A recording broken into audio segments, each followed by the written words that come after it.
J'ai commencé à me demander si, quelque part, nous ne faisons pas erreur dans notre compréhension du cerveau après une lésion. Je me suis interrogé, notre conviction que les lésions et la perte de neurones sont irréversibles nous amène-t-elle à supposer que, lorsque le cerveau devient dysrégulé après un AVC, il est impossible de le réguler à nouveau?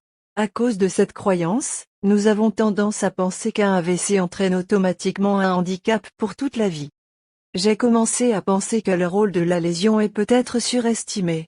Cela m'a amené à me poser la question suivante, est-il possible que la lésion visible au scanner, CT, ou à l'IRM ne soit qu'un catalyseur, tandis que quelque chose de plus implicite soit réellement responsable des symptômes complexes?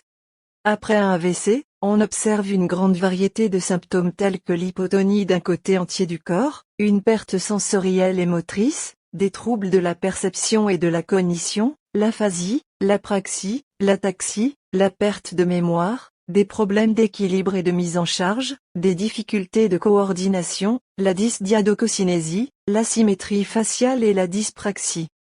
Tous ces symptômes complexes peuvent-ils vraiment provenir uniquement de la lésion visible?